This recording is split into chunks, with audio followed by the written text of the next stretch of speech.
श्रीपरमात्मने नमः। अथ चतुर्दशोऽध्यायः। गुणत्रयविभागयोगः।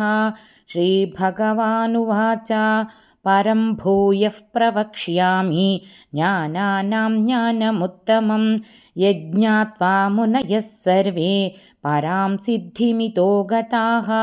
इदं ज्ञानमुपाश्रित्य मम साधर्म्यमागताः सर्गेऽपि नोपजायन्ते प्रलये न व्यथन्ति च। मम योनिर्महद्ब्रह्म तस्मिन् गर्भं दधाम्यहं सम्भवः सर्वभूतानां ततो भवति भारत। सर्वयोनिषु कौन्तेय मूर्तयः सम्भवन्ति याः तासां ब्रह्ममहद्योनिः अहं बीजप्रदः पिता। सत्वं रजस्तम इति गुणाः प्रकृतिसम्भवाः निबध्नन्ति महाबाहो देहे देहिनमव्ययम्। तत्र सत्वं निर्मलत्वात् प्रकाशकमनामयं सुखसङ्गेन बध्नाति ज्ञानसङ्गेन चानघ। रजो रागात्मकं विद्धि तृष्णासङ्गसमुद्भवं तन्निबध्नाति कौन्तेय कर्मसङ्गेन देहिनं। तमस्त्वज्ञानजं विद्धि मोहनं सर्वदेहिनां प्रमादालस्य निद्राभिः तन्निबध्नाति भारत।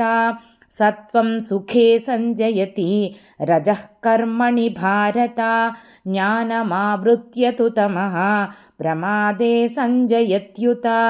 रजस्तमश्चाभिभूय सत्वं भवति भारत रजः सत्वं तमश्चैव तमः सत्वं रजस्तथा।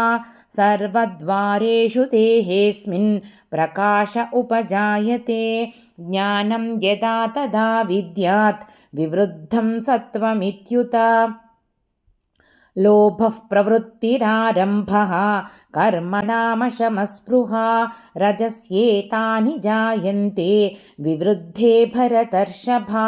अप्रकाशो प्रवृत्तिश्च प्रमादो मोह एव च तमस्येतानि जायन्ते विवृद्धे कुरु नन्दन।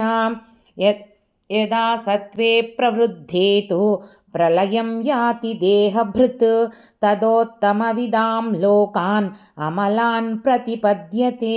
रजसि प्रलयं गत्वा कर्मसङ्गिषु जायते तथा प्रलीनस्तमसि मूढयोनिषु जायते। कर्मणः सुकृतस्याहुः सात्विकं निर्मलं फलं रजसस्तु फलं दुःखम् अज्ञानं तमसः फलं। सत्त्वात् संजायते ज्ञानं रजसो लोभ एव च प्रमादमोहौ तमसः भवतो ज्ञानमेव च। ऊर्ध्वं गच्छन्ति सत्त्वस्थाः मध्ये तिष्ठन्ति राजसाः जघन्यगुणवृत्तिस्थाः अधो गच्छन्ति तामसाः।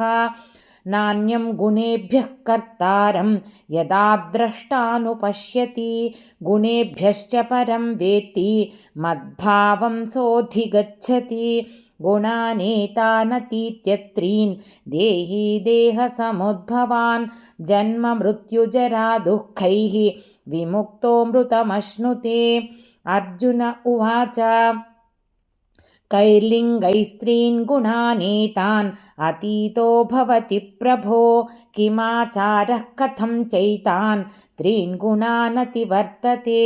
श्रीभगवानुवाच प्रकाशं च प्रवृत्तिं च मोहमेव च पाण्डव न द्वेष्टि सम्प्रवृत्तानि न निवृत्तानि काङ्क्षति। उदासीनवदासीनः गुणैर्यो न विचाल्यते गुणा वर्तन्त इत्येव योऽवतिष्ठति नेङ्गते। समदुःखसुखस्वस्थः समलोष्टाश्मकाञ्चनः तुल्यप्रिया प्रियो धीरः तुल्यनिन्दात्मसंस्तुतिः मानापमानयोस्तुल्यः तुल्यो मित्रारिपक्षयोः सर्वारम्भपरित्यागी गुणातीतः स उच्यते माञ्चयो व्यभिचारेण भक्तियोगेन सेवते सगुणान् समतीत्यैतान् ब्रह्मभूयाय कल्पते ब्रह्मणो हि प्रतिष्ठाहम् अमृतस्याव्ययस्य च शाश्वतस्य च धर्मस्य सुखस्यैकान्तिकस्य च श्रीमद्भगवद्गीतासु उपनिषत्सु ब्रह्मविद्यायां योगशास्त्रे श्रीकृष्णार्जुनसंवादे गुणत्रयविभागयोगो नाम 14వ అధ్యాయः।